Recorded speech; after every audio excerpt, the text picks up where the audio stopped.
Hi friends, welcome to my channel. ಎಲ್ಲರೂ ಹೇಗಿದ್ದೀರಾ friends? ಬನ್ನಿ ಫ್ರೆಂಡ್ಸ್, ಇವತ್ತು ನಾನೊಂದು ಸ್ವೀಟ್ ರೆಸಿಪಿನ ನಿಮ್ಮ ಜೊತೆ ಶೇರ್ ಮಾಡ್ತಾ ಇದ್ದೀನಿ. ಈ ರೆಸಿಪಿ ಹೆಸರು ಬಂದು ಕಲಾಕಂದ್ ಅಂತ. ಆಮೇಲೆ ಇದಕ್ಕೆ ಮಿಲ್ಕ್ ಬರ್ಫಿ ಅಂತಲೂ ಹೇಳ್ತಾರೆ. ಇದು ಹೆಂಗೆ ಮಾಡೋದಂತ ನೋಡೋಣ. ಬೇಕ್ರಿ ಸ್ಟೈಲಲ್ಲಿ ನಾನು ಹೆಂಗೆ ಮಾಡೋದು ಅಂತ ತೋರಿಸ್ತಾ ಇದ್ದೀನಿ.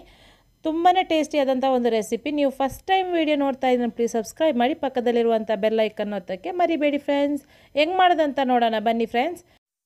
ಗ್ಯಾಸ್ ಆನ್ ಮಾಡ್ಕೊಂಡು ನಾನಿವಾಗ ಐರನ್ ಕಡಾಯಿನ ತೊಗೊಂಡಿದ್ದೀನಿ. ನೀವು ಈ ರೆಸಿಪಿನ ಮಾಡುವಾಗ ಐರನ್ ಕಡಾಯಿನ ಯೂಸ್ ಮಾಡ್ಕೊಳ್ಳಿ. ನಾನ್ ಸ್ಟಿಕ್ ಆಗಲಿ ಅಲ್ಯೂಮಿನಿಯಂ ಪಾತ್ರೆ ಆಗಲಿ ನೀವು ಇದಕ್ಕೆ ಯೂಸ್ ಮಾಡೋಕ್ಕೆ ಹೋಗಬೇಡಿ. ಅದೇನಾಗುತ್ತೆ ಅಂದರೆ ನಾವು ಮಾಡುವಂಥ ಬರ್ಫಿಯ ಟೆಕ್ಸ್ಚರ್ ಚೇಂಜ್ ಆಗುತ್ತೆ, ಟೇಸ್ಟ್ ಚೇಂಜ್ ಆಗುತ್ತೆ. ಅದಕ್ಕೋಸ್ಕರ ನಾನಿವಾಗ 2 ಲೀಟ್ರಷ್ಟು ಹಾಲು ಹಾಕ್ಕೊಂಡು ಇದನ್ನು ಕುದಿಸೋಕ್ಕೆ ಇಟ್ಟಿದ್ದೀನಿ. ಇದು ಚೆನ್ನಾಗಿ ಕುದಿ ಬರಬೇಕು. ಚೆನ್ನಾಗಿ ಕುದಿ ಬಂದು ಇದು ಅರ್ಧದಷ್ಟು ಆಗಬೇಕು. ನಾವು 2 ಲೀಟ್ರ್ ಹಾಲು ತೊಗೊಂಡ್ರೆ ಅದು 1 ಲೀಟ್ರಷ್ಟು ಆಗಬೇಕು. ಅದುವರೆಗೂ ಇದನ್ನು ಚೆನ್ನಾಗಿ ಕುದಿಸ್ಕೋಬೇಕು. ಇವಾಗ ಚೆನ್ನಾಗಿ ಕುದಿ ಬಂದು ಇದು ಅರ್ಧದಷ್ಟು ಆಗಿದೆ.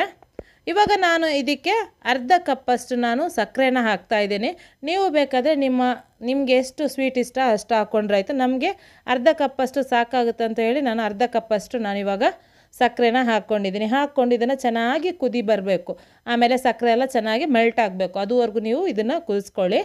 ಇವಾಗ ಚೆನ್ನಾಗಿ ಒಂದು ಬಾಯ್ಲ್ ಬಂದ ನಂತರ ಇದಕ್ಕೆ ನಾನಿವಾಗ ಲಿಂಬೆ ರಸ 1 ಸ್ಪೂನಷ್ಟು ಇವಾಗ ಹಾಕ್ತಾಯಿದ್ದೀನಿ. ಒಂದೇ ಸಲಕ್ಕೆ ಹಾಕಕ್ಕೆ ಹೋಗಬೇಡಿ, 1-2 ಸ್ಪೂನು, ಒಂದೊಂದು ಸ್ಪೂನೇ ಹಾಕ್ಕೊಂಡು ಇದನ್ನು ಚೆನ್ನಾಗಿ ಮಿಕ್ಸ್ ಮಾಡ್ತಾ ಬರಬೇಕು. ಆಮೇಲೆ ಇದು ಬಾಯ್ಲ್ ಆಗ್ತಾ ಏನಾಗಬೇಕು, ಫುಲ್ ಒಂದೇ ಸಲಕ್ಕೆ ಒಡೆದೋಗ್ಬಾರ್ದು. ಸ್ವಲ್ಪನೇ ಮರಳಾಗಿ ಒಂದೊಂದೇ ಸ್ವಲ್ಪನೇ ನೀವೇನು ಮಾಡಬೇಕು, ಇದನ್ನು ಒಡೆಯೋ ಥರ ಮಾಡ್ಕೋಬೇಕು. ಇವಾಗ ನಾನು 1 ಸ್ಪೂನ್ ಹಾಕಿ ಆಮೇಲೆ ಏನು ಮಾಡಿದ್ದೀನಿ ಅಂದರೆ ಅದನ್ನು ಚೆನ್ನಾಗಿ ಕುದಿಸಿದ್ದೀನಿ. ಆಮೇಲೆ ಮತ್ತೆ 1 ಸ್ಪೂನು ಲಿಂಬೆ ರಸನ ಹಾಕ್ಕೊಂಡು ಅದನ್ನು ಚೆನ್ನಾಗಿ ಕುದಿಸಿ ಇವಾಗ ಗಟ್ಟಿಯಾಗುವವರೆಗೂ ಇದನ್ನು ನಾನು ಡ್ರೈ ಮಾಡ್ಕೊಂಡಿದ್ದೀನಿ. ಇವಾಗ ನೋಡಿ ಪರ್ಫೆಕ್ಟಾಗಿ ಎಲ್ಲ ಅದರಲ್ಲಿರುವಂಥ ನೀರಿನಂಶ ಎಲ್ಲ ಡ್ರೈ ಆಗಿದೆ. ಇವಾಗ ನಾನು ಇದಕ್ಕೆ ಒಂದು 3 ಸ್ಪೂನಷ್ಟು ನಾನಿವಾಗ ತುಪ್ಪನ ಹಾಕ್ತಾಯಿದ್ದೀನಿ. 3 ಸ್ಪೂನಷ್ಟು ತುಪ್ಪನ ಹಾಕ್ಕೊಳ್ಳಿ.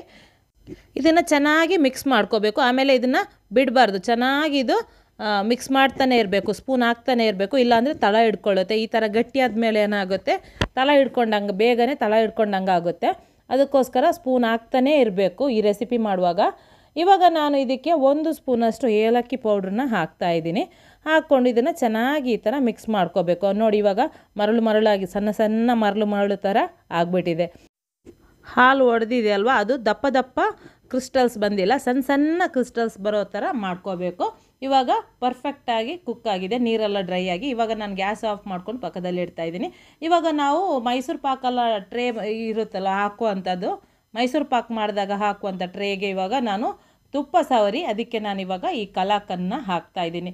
ಇದು ತುಂಬಾ ಟೇಸ್ಟಿಯಾಗಿರುತ್ತೆ ಈ ರೆಸಿಪಿ. ನೋಡಿ ಇವಾಗ ಹಾಕ್ಕೊಂಡು ಇದನ್ನು ಚೆನ್ನಾಗಿ ಒಂದ್ಸಲ ಲೆವೆಲ್ ಮಾಡ್ಕೋಬೇಕು.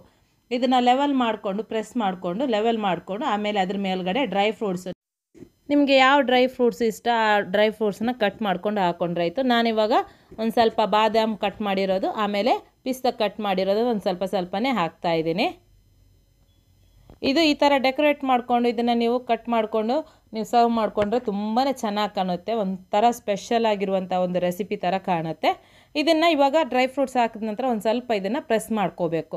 ಅಂದರೆ ಡ್ರೈ ಫ್ರೂಟ್ಸ್ ಮತ್ತು ಕಲಾಕಂದ್ ಕರೆಕ್ಟಾಗಿ ಅದು ಪರ್ಫೆಕ್ಟಾಗಿ ಸೆಟ್ ಆಗಲಿ ಅಂತ ಹೇಳಿ ಇದನ್ನು ಮಿನಿಮಮ್ ಅಂದರೆ ಒಂದು 5 ಗಂಟೆ ರೆಸ್ಟಿಗೆ ಇಡಬೇಕು. ಇವಾಗ ಒಂದು 5 ಗಂಟೆ ಆದ ನಂತರ ಇದು ಪರ್ಫೆಕ್ಟಾಗಿ ಇದು ಸೆಟ್ ಆಗಿದೆ. ಇದನ್ನು ನಾನು ಇವಾಗ ಕಟ್ ಮಾಡ್ತಾಯಿದ್ದೀನಿ. ಬರ್ಫಿ ಶೇಪಲ್ಲಿ ಇದನ್ನು ಕಟ್ ಮಾಡ್ತಾಯಿದ್ದೀನಿ. ನೀವು ಬೇಕಂದರೆ ಇದನ್ನು ಬೇರೆ ಯಾವುದಾದ್ರೆ ಶೇಪಲ್ಲಿ ಕಟ್ ಮಾಡಿಕೊಂಡ್ರೂ ಆಗುತ್ತೆ. ನಾನಿವಾಗ ಇದನ್ನು ಸ್ಕ್ವೇರ್ ಆಗಿ ಕಟ್ ಮಾಡ್ತಾಯಿದ್ದೀನಿ. ಇವಾಗ ನೋಡಿ ಇದನ್ನು ನಾನು ರಿಮೂವ್ ಮಾಡ್ತಾಯಿದ್ದೀನಿ. ಟ್ರೇಯಿಂದ ರಿಮೂವ್ ಮಾಡಿಕೊಂಡು ಇವಾಗ ನೋಡಿ ಪರ್ಫೆಕ್ಟ್ ಆಗಿರುವಂಥ ಒಂದು ಕಲಾಕಂದ್ ರೆಸಿಪಿ ರೆಡಿ ಆಯಿತು. ತುಂಬಾ ಚೆನ್ನಾಗಿರುವಂಥ ಮಿಲ್ಕ್ ಬರ್ಫಿ ರೆಸಿಪಿ ರೆಡಿ ಆಯಿತು. ತುಂಬಾ ಟೇಸ್ಟಿಯಾಗಿ ಕೂಡ ಇದೆ. ಇದನ್ನು ನೀವು ಬರೀ 10 ನಿಮಿಷದಲ್ಲಿ ರೆಡಿ ಮಾಡ್ಕೋಬೋದು. ಇದು ಬರೀ 2-3 ಇಂಗ್ರೀಡಿಯೆಂಟ್ಸ್ ಇದ್ದರೆ ಸಾಕು. ತುಂಬಾ ಪರ್ಫೆಕ್ಟ್ ಆಗಿರುವಂಥ ಒಂದು ಟೇಸ್ಟಿಯಾಗಿರುವಂಥ ಬೇಕ್ರಿ ಸ್ಟೈಲಲ್ಲಿ ನಾನು ಹೆಂಗೆ ಮಾಡೋದಂತ ನಿಮ್ಮ ಜೊತೆ ಈ ವಿಡಿಯೋನ ಶೇರ್ ಮಾಡ್ಕೊಂಡಿದ್ದೀನಿ. ಇದನ್ನು ನೀವು ಈ ವಿಡಿಯೋನ ನಿಮ್ಮ ಫ್ಯಾಮಿಲಿ, ಫ್ರೆಂಡ್ಸ್, ರಿಲೇಟಿವ್ಸ್ಗೆ ಎಲ್ಲರಿಗೂ ಶೇರ್ ಮಾಡಿ. ಇವಾಗ ಹಬ್ಬಗಳೆಲ್ಲ ಒಂದರ ಮೇಲೆ ಒಂದಾಗಿ ಬರ್ತಾ ಇದೆ. ಈ ಹಬ್ಬಕ್ಕೆ ಒಂದು ಸ್ಪೆಷಲ್ ಆಗಿರುವಂಥ ಒಂದು ಸ್ವೀಟ್ ರೆಸಿಪಿನ ನಿಮ್ಮ ಜೊತೆ ಶೇರ್ ಮಾಡ್ತಾ ಇದ್ದೀನಿ.